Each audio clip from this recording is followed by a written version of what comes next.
إن الحمد لله نحمده ونستعينه ونستغفره ونعوذ بالله من شرور أنفسنا ومن سيئات أعمالنا. من يهده الله فلا مضل له ومن يضلل فلا هادي له. أشهد أن لا إله إلا الله وحده لا شريك له وأشهد أن محمدًا عبده ورسوله. اللهم صل على محمد وعلى آل محمد كما صليت على إبراهيم وعلى آل إبراهيم إنك حميد مجيد. اللهم بارك على محمد وعلى آل محمد كما باركت على إبراهيم وعلى آل إبراهيم إنك حميد مجيد. أما بعد فيا أيها الناس ألا إن خير الحديث كتاب الله وخير الهدي هدي محمد صلى الله عليه وسلم وشر الأمور محدثاتها وكل محدثة بدعة وكل بدعة ضلالة. أعوذ بالله السميع العليم من الشيطان الرجيم من همزه ونفخه ونفثه.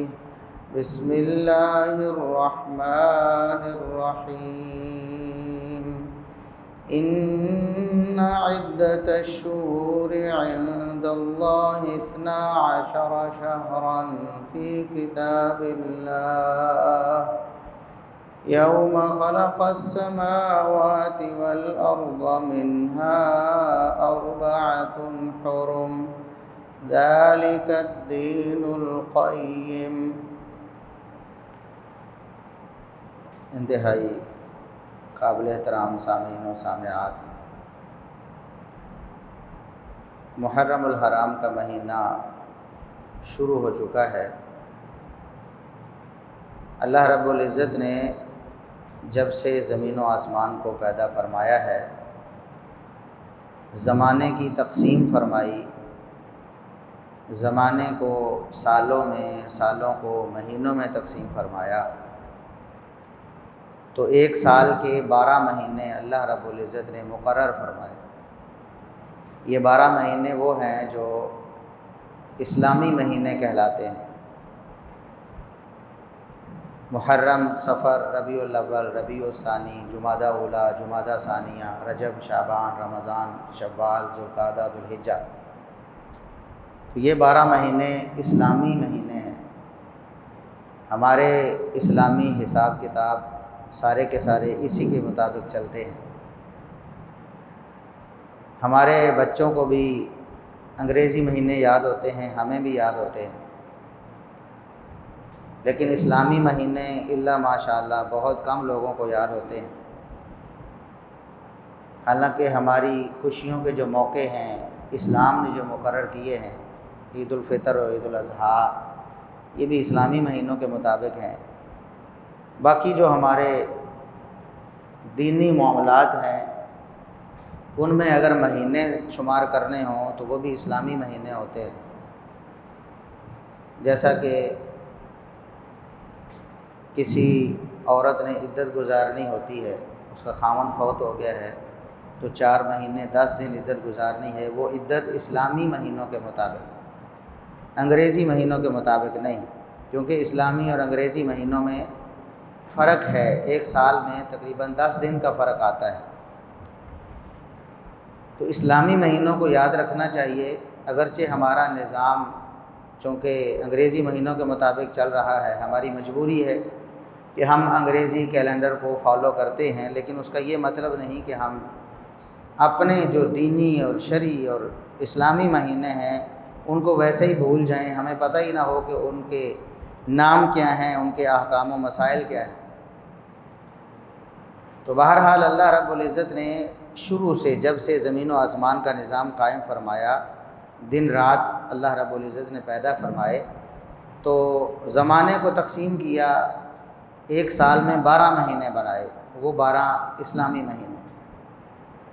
فرمایا منہا اربعۃ حرم، ان 12 اسلامی مہینوں میں سے 4 مہینے حرمت والے ہیں، خاص احترام والے ہیں، ان کو خاص شرف حاصل ہے، ان کو خاص عزت اللہ رب العزت نے دی ہے۔ رسول اللہ صلی اللہ علیہ وسلم نے ان کی تعیین فرمائی۔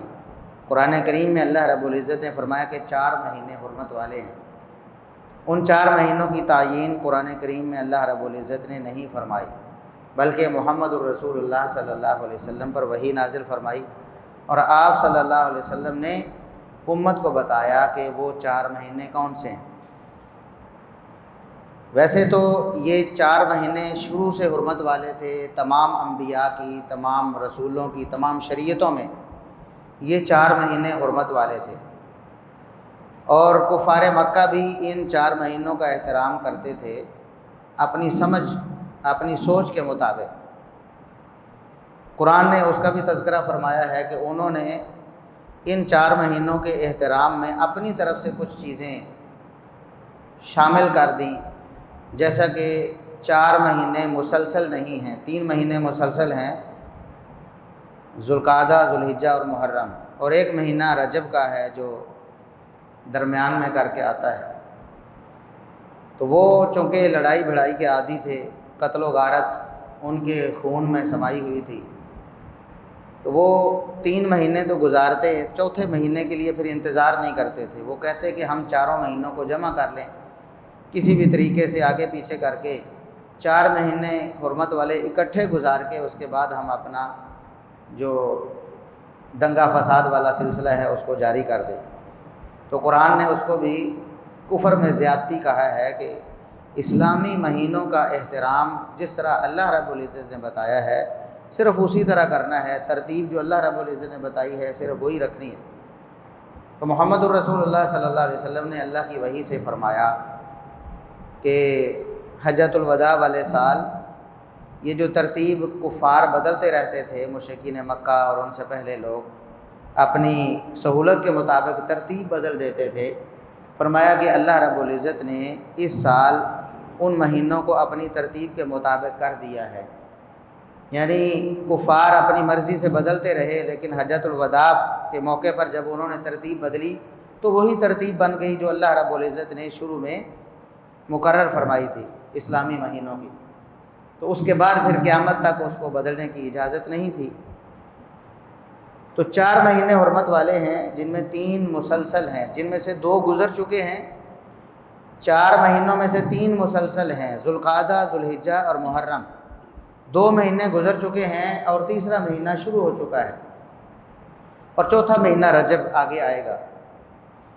لیکن افسوس کی بات یہ ہے کہ اس کو میڈیا کا پروپیگنڈا کہیں یا کچھ لوگوں کی ہمارے الیکٹرانک، پرنٹ اور سوشل میڈیا پہ گرفت کہیں کہ انہوں نے باقی سارے جو حرمت والے مہینے ہیں وہ بھلا دیے ہیں مسلمانوں کو، بس ان کو 1 مہینہ یاد ہے، وہ محرم کا، اور اس میں بھی محرم کی جو شان اور اس کا جو احترام ہے اصل میں اس کو تصور بالکل بدل دیا ہے۔ محرم الحرام کا مہینہ شروع سے حرمت والا ہے، جب سے اللہ رب العزت نے زمین و آسمان کو پیدا فرمایا۔ اسلامی تاریخ کے کسی واقعے کی جتنی بھی اہمیت ہو یا اس واقعے کا جتنا بھی اثر ہو، اس مہینے کی حرمت کے حوالے سے اس کا کوئی اثر نہیں، کیونکہ یہ تو اللہ رب العزت نے ہمیشہ سے، جب سے زمین و آسمان پیدا فرمائے ہیں، ازل سے اللہ رب العزت نے 4 مہینے حرمت والے رکھ دیے ہیں۔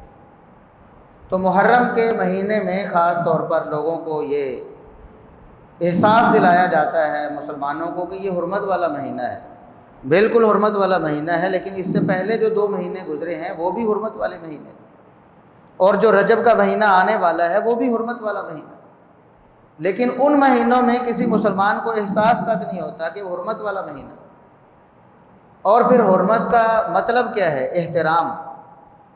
کس طرح احترام کرنا ہے وہ بھی اللہ رب العزت نے بتایا ہے، فَلَا تَظْلِمُوا فِيهِنَّ أَنفُسَكُمْ، کہ ان مہینوں میں گناہ کے قریب بھی نہیں پھٹکنا۔ عام دنوں میں بھی گناہ حرام ہے، لیکن ان مہینوں میں گناہ کرنا اللہ رب العزت کے عذاب کو زیادہ دعوت دینے کے مترادف۔ زیادہ اللہ رب العزت ناراض ہوتے ہیں ان مہینوں میں گناہ کی وجہ سے۔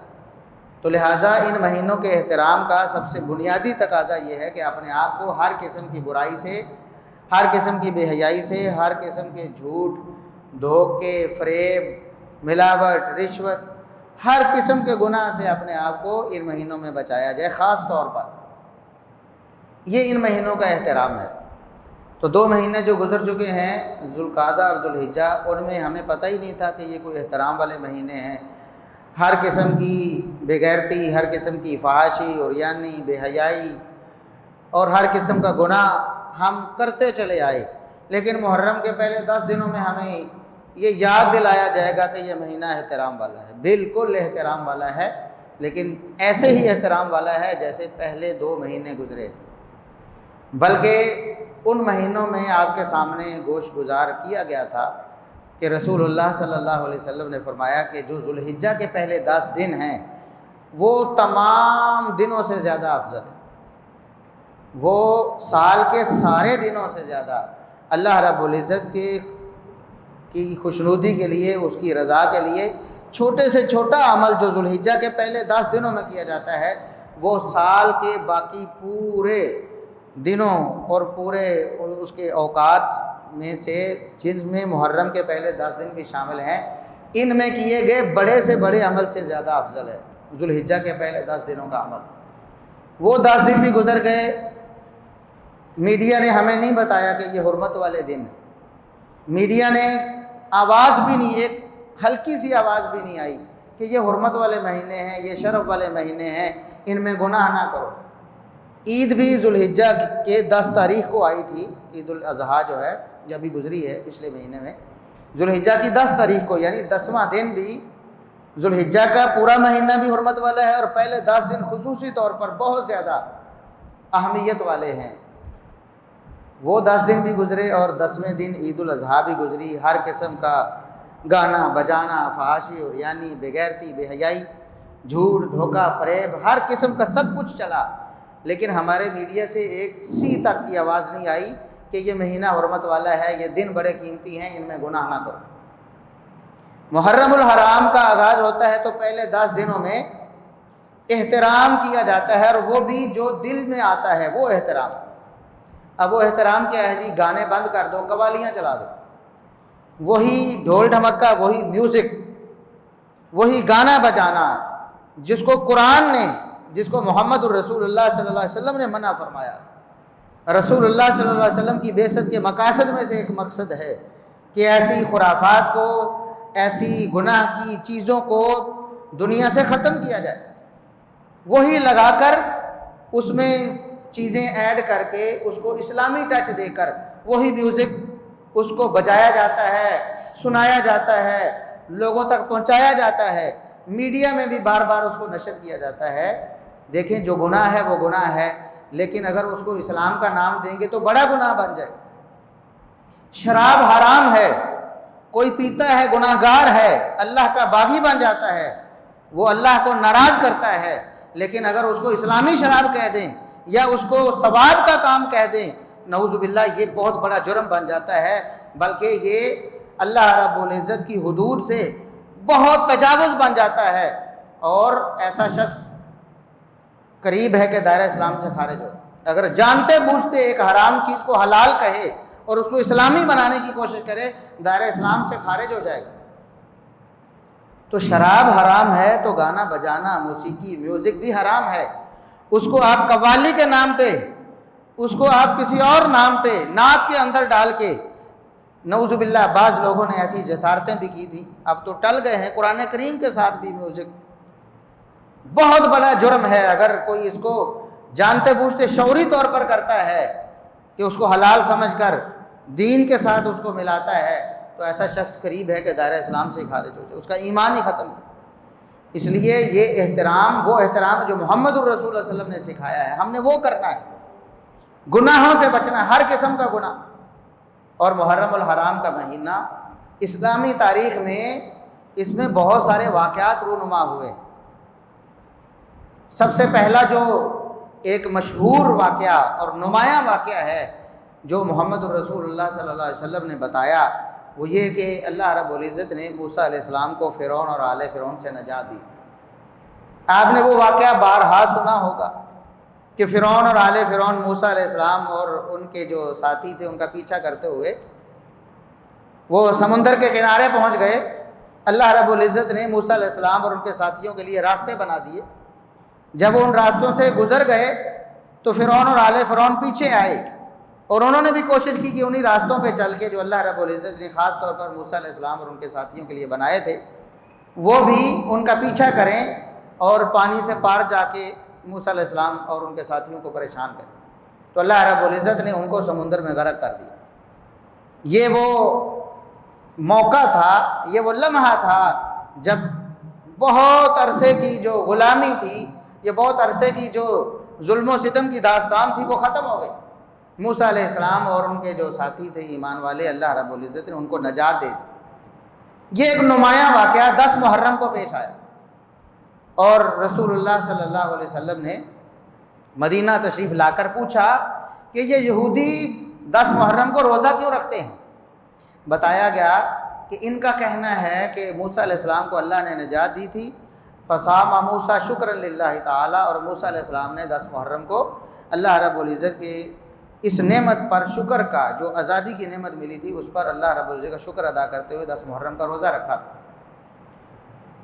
تو اس لیے یہودی کہتے ہیں ہم بھی موسیٰ کے ماننے والے ہیں، ہم بھی روزہ رکھتے ہیں۔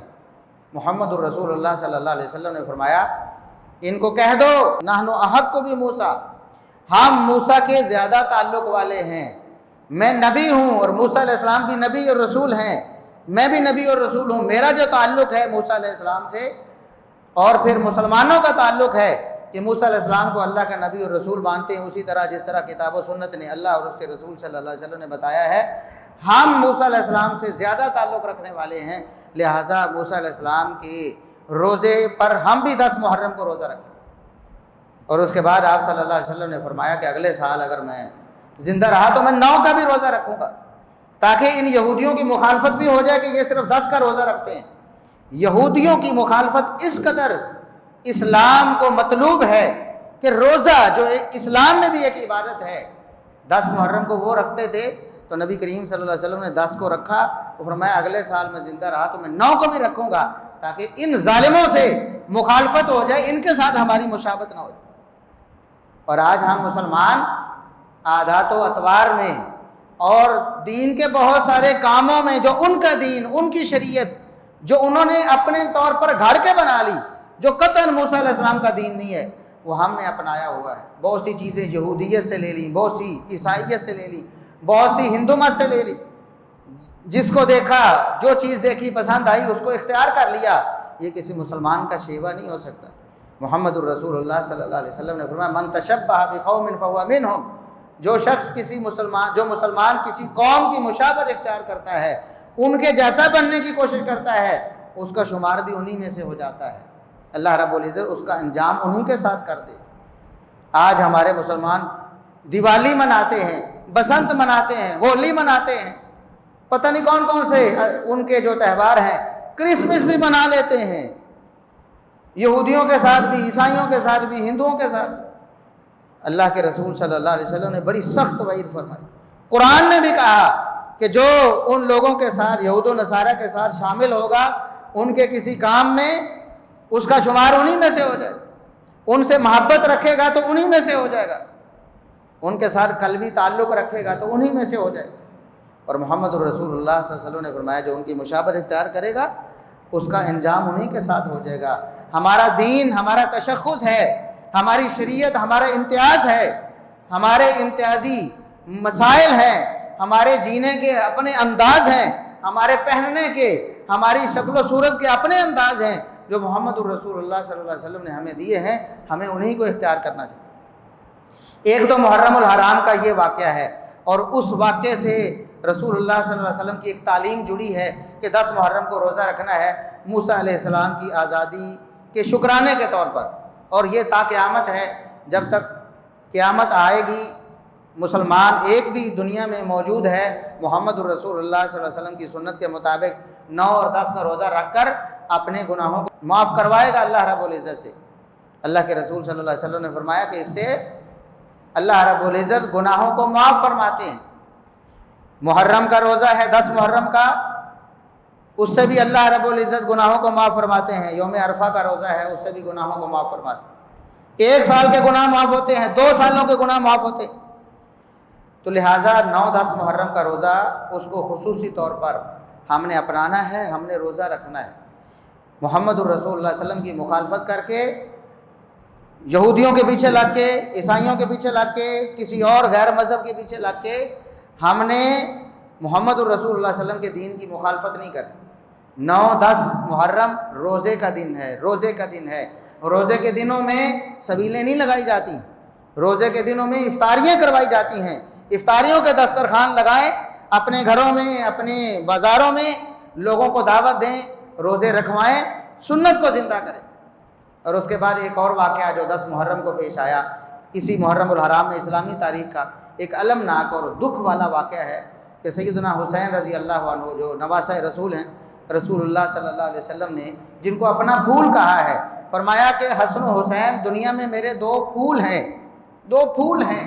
آپ صلی اللہ علیہ وسلم ان کے ساتھ بہت زیادہ محبت کرتے تھے، کیونکہ آپ صلی اللہ علیہ وسلم کی نرینہ اولاد بچپن میں ہی فوت ہو گئی تھی، بیٹے اپنے بچپن میں ہی فوت ہو گئے تھے، بیٹیاں بڑی ہوئیں، اس لیے نواسوں کے ساتھ ویسے بھی انسان فطری طور پر اپنے پوتوں اور نواسوں کے ساتھ زیادہ پیار کرتا ہے، بیٹوں سے بھی بڑھ کر۔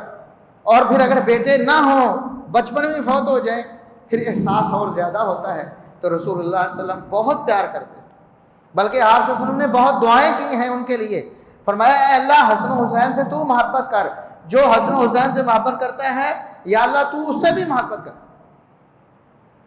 اس لیے رسول اللہ صلی اللہ علیہ وسلم کے یہ جو 2 پھول تھے رسول اللہ صلی اللہ علیہ وسلم کو بہت پیارے تھے۔ بہت لمبی احادیث ہیں، فضائل ہیں، انشاءاللہ ان کو مستقل بیان کیا جائے گا کہ رسول اللہ صلی اللہ علیہ وسلم کو کتنی محبت تھی، ان کی فضیلت کیا ہے، ان کی اسلامی تاریخ میں اہمیت کیا ہے۔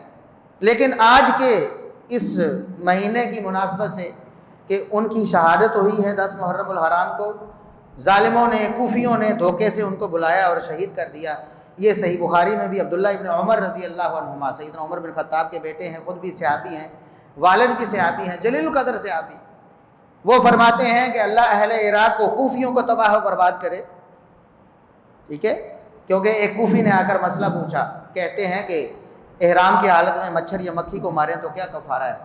تو عبداللہ ابن عمر رضی اللہ عنہما غصے میں آ گئے، فرمایا ظالموں کوفیوں، جو لوگ موجود تھے مسجد میں ان کو مخاطب کیا، دیکھو اس بدبخت کی طرف کہ انہوں نے نواسہ رسول کو شہید کیا، اس وقت ان کوفیوں کو کوئی خیال نہیں آیا، اور آج مچھر اور مکھی کے بارے میں پوچھ رہے ہیں، شرم نہیں آتی ان کو۔ اور اسی طرح سیدہ ام سلمہ رضی اللہ عنہا، مسند احمد میں حدیث، صحیح حدیث ہے، انہوں نے بد دعا کی کوفیوں کے لیے، اہل عراق کے لیے، فرمایا ان کوفیوں کو، اہل عراق کو اللہ برباد کرے، انہوں نے نواسہ رسول کو دھوکہ دیا اور شہید کر دیا۔ تو کوفیوں نے سیدنا حسین رضی اللہ عنہ کو شہید کیا۔ یہ شہادت بڑی المناک ہے، بڑی دردناک ہے۔ یقیناً کوئی بھی مسلمان ہے جس کو اسلام سے کوئی نسبت ہے، وہ رسول اللہ صلی اللہ علیہ وسلم کے دکھ اور آپ صلی اللہ علیہ وسلم کے کسی تعلق والے کے دکھ کو کبھی فراموش نہیں کر سکتا۔ لیکن اسلامی تعلیمات بہرحال ان کو ہم نے فالو کرنا ہے، ان کے مطابق عمل کرنا ہے، ہر خوشی میں، ہر غمی میں۔ اسلام ہمیں بتاتا ہے کہ غم اور پریشانی میں سوگ 3 دن سے زیادہ نہیں۔ کسی کی وفات ہو گئی ہے، کوئی دنیا سے چلا گیا ہے پیارا، 3 دن صرف عورت سوگ کر سکتی۔ سوگ ترک زینت کو کہتے ہیں۔ اچھے کپڑے نہیں پہننے، زیورات نہیں پہننے عورت نے، میک اپ نہیں کرنا عورت نے، خوشبو نہیں لگانی، یہ چیزیں عورت کے لیے ہیں۔ عورت 3 دن سے زیادہ سوگ نہیں کر سکتی سوائے اپنے خامد کے۔ خامد فوت ہو جائے تو 4 مہینے 10 دن وہ عدت گزارے گی، اور سادگی کے ساتھ اچھے کپڑے پہنے بغیر، یعنی نئے کپڑے پہنے بغیر، زیورات پہنے بغیر، خوشبو لگائے بغیر 4 مہینے 10 دن بعد وہ دوبارہ سے اپنی روٹین کی زندگی میں آئے گی۔ جبکہ مرد کے لیے کوئی سوگ نہیں۔ یہ جو کالی پٹیاں باندھ کے سوگ کا طریقہ بنایا جاتا ہے، اسلام میں ایسی کوئی اجازت نہیں۔ اسلام نے مرد کے لیے سوگ کی اجازت نہیں دی۔ ہاں، غم پریشانی تو ہوتی ہے، انسان پریشان ہوتا ہے، لیکن اس کو ہر سال کے لیے پھر ایکسٹینڈ کرنا کہ اگلے سال پھر بیٹھیں گے، اس سے اگلے سال پھر اسی دن بیٹھیں گے، پھر اگلے سال، اسلام نے ایسی کوئی اجازت نہیں دی۔ اور خصوصاً یہ جو جزا فضا ہے، اپنے رخسار پیٹنا ہے، سینہ کو بھی کرنا ہے، ماتم کرنا ہے، اسلام میں اس کا کوئی تصور نہیں۔ بلکہ رسول اللہ صلی اللہ علیہ وسلم کا یہ فرمان، یہ ہماری صحیح کتابوں میں، صحیح بخاری وغیرہ میں اور شیعہ کی کتابوں میں بھی موجود ہے، معتبر کتابوں میں، کہ رسول اللہ صلی اللہ علیہ وسلم نے فرمایا لیس منا من لطم الخدود وشق الجیوب ودعا بدعوى الجاہلیہ۔ جو شخص غم اور پریشانی میں اپنے رخسار پیٹتا ہے، اپنے گریبان پھاڑتا ہے اور جاہلیت کی پکاریں یعنی نوحہ کرتا ہے، ایسے شخص کا اسلام سے کوئی تعلق نہیں، محمد الرسول اللہ صلی اللہ علیہ وسلم سے کوئی تعلق نہیں۔ اس لیے کسی کا اگر کوئی عزیز فوت ہو جائے فی الواقع آج بھی، تب بھی اس کے لیے ایسی جزا فضا کی کوئی اجازت نہیں۔ رونا انسان کے اختیار میں نہیں، آنسو آتے ہیں رو لے، رسول اللہ صلی اللہ علیہ وسلم بھی روئے ہیں۔ آپ کے بیٹے دنیا سے تشریف لے گئے ابراہیم، آپ رو رہے تھے زاروں کے تار، پوچھا کہ اللہ کے رسول آپ رو رہے ہیں؟ فرمایا یہ تو رحمت ہے، شفقت ہے، محبت ہے، اللہ نے انسان کے دل میں رکھی ہے، بے اختیار ہے، رونا آ جاتا ہے، رو سکتے ہیں۔ لیکن جزا فضا کرنا، آوازیں بلند کرنا، گریبان پھاڑنا، اپنے رخساروں کو تھپڑ مارنا، سینہ کو بھی کرنا، زنجیر زنی کرنا، اسلام میں اس کا کوئی تصور نہیں۔ ہمیں محمد الرسول اللہ صلی اللہ علیہ وسلم کی تعلیمات کو ان پر عمل کرنا چاہیے ہر حالت میں، خوشی میں اور غمی۔ اور کیسی عجیب منطق ہے کہ محرم الحرام شروع ہونے سے پہلے کہتے جی ہمیں غم بہت ہے، پریشانی ہے۔ دیکھیں غم ہمیں بھی آج یاد آتا ہے، اپنا کوئی عزیز یاد آتا ہے تب بھی ہمارے آنسو نکل آتے ہیں۔ سیدنا حسین رضی اللہ عنہ، ان کی تو شان ہی کیا ہے، ان کا تو مقام ہی کیا ہے۔ لیکن اس کا یہ مطلب نہیں کہ 10 محرم سے پہلے یا محرم سے پہلے ہم خوشیاں بھی منا رہے ہیں، شادیاں بھی کر رہے ہیں، گانے بجانے، ڈھول ڈھمکے سب کچھ، اور محرم شروع ہو تو ہمیں حسین رضی اللہ عنہ کی جو ہے وہ غم ان کا آ جائے گا۔ یہ کون سا طریقہ ہے؟ کسی وقت بھی ان کی یاد آئے، کسی کی بھی یاد آئے، آنسو جاری ہو سکتے ہیں، بالکل فطری بات ہے، طبیعی بات ہے، ہوتے ہیں۔ آج ہمارے بھی آنسو جاری ہو جاتے ہیں، لیکن اس کا یہ مطلب نہیں کہ سال بار آپ دن مقرر کریں۔ رسول اللہ صلی اللہ علیہ وسلم دنیا سے تشریف لے گئے، صحابہ موجود ہیں، غم پریشانی کی وجہ سے ہوش حواس کھو بیٹھے ہیں۔ عمر بن خطاب رضی اللہ عنہ جیسے شخص بھی ہوش حواس میں نہیں رہے، اتنے بہادر، اتنے جری، اتنے مضبوط۔ صحابہ کہتے ہیں ہمیں ایسے لگ رہا تھا دن میں گویا رات پڑ گئی ہو، اندھیرا ہی اندھیرا ہے، ہمیں کچھ سوجھ ہی نہیں رہا تھا۔ لیکن اس کے باوجود رسول اللہ صلی اللہ علیہ وسلم کے دنیا سے جانے کے بعد سال بعد وہ دن آیا تھا کہ نہیں آیا تھا؟ بتائیں، محمد الرسول اللہ صلی اللہ علیہ وسلم سے قیمتی ہستی اس دنیا میں کوئی تھی جس کے جانے کا غم اور پریشانی زیادہ ہو؟ لیکن اگلے سال کیا صحابہ کرام نے کوئی مجلس برپا کی ایسی کہ بیٹھے رسول اللہ علیہ وسلم کے غم میں بیٹھ کے ہم روتے ہیں اور نوحے کرتے ہیں یا ماتم کرتے ہیں؟ کبھی نہیں ہوا۔ سیدنا حمزہ رضی اللہ عنہ، نبی کریم صلی اللہ علیہ وسلم کے چچا، آپ کی زندگی میں غزوہ احد میں شہید ہو گئے، غزوہ احد میں شہید ہو گئے۔ اس کے بعد کم از کم 8 سال رسول اللہ صلی اللہ علیہ وسلم دنیا میں تشریف فرما رہے ہیں، 8 سال، ایک دفعہ بھی سال بار سیدنا حمزہ رضی اللہ عنہ کی شہادت پہ کوئی جزا فضا نہیں کی۔ حالانکہ حدیث میں موجود صحیح بخاری میں کہ اس وقت کافروں نے یہ اعلان کیا تھا کہ ہماری طرف سے آپ کے جو شہید ہوئے ہیں مسلمانوں کے، ان کے اعضاء کاٹے گئے ہیں۔ ایک واقعہ اس بارے میں جھوٹا بھی ہے کہ سیدہ ہند رضی اللہ عنہا نے نعوذ باللہ سیدنا حمزہ رضی اللہ عنہ کا کلیجہ چبایا تھا۔ یہ جھوٹ ہے، پرلے درجے کی جھوٹی داستان ہے، بس لوگوں نے مشہور کر دی اس لیے اس خاندان کو بدنام کرنے کے لیے کہ وہ مسلمان ہو گئے۔ رسول اللہ صلی اللہ علیہ وسلم نے فرمایا جو دور جاہلیت میں سردار تھا اسلام میں بھی سردار ہے۔ فرمایا کہ مجھے محبت ہے اس خاندان سے۔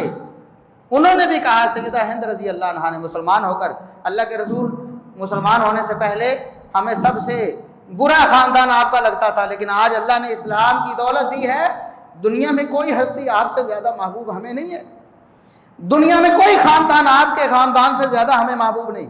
محمد الرسول اللہ صلی اللہ علیہ وسلم نے فرمایا مجھے بھی ایسے ہی آپ کے خاندان سے محبت ہے، جو مسلمان ہو گئے ہیں، سب کچھ چھوڑ کے اسلام کے دائرے میں آ گئے ہیں، مجھے بھی آپ سے محبت۔ ان لوگوں کو بدنام کرنے کے لیے ایسی جھوٹی داستانیں گھڑی گئیں۔ ہاں یہ بات سچ ہے کہ کافروں کی طرف سے کچھ مسلمانوں کے اعضاء کاٹے گئے تھے، المناک شہادت ہوئی نا، لیکن رسول اللہ صلی اللہ علیہ وسلم نے ہر سال اس شہادت کو منایا نہیں، کوئی جزا فضا نہیں کیا، صبر کا درس دیا ہے۔ چچا حمزہ بھی شہید ہوئے ہیں، پھر بھی صبر کر کے دکھایا ہے، آواز بلند نہیں کی، رخسار نہیں پیٹے، گلا نہیں پھاڑا، کوئی ایسی بات نہیں کی۔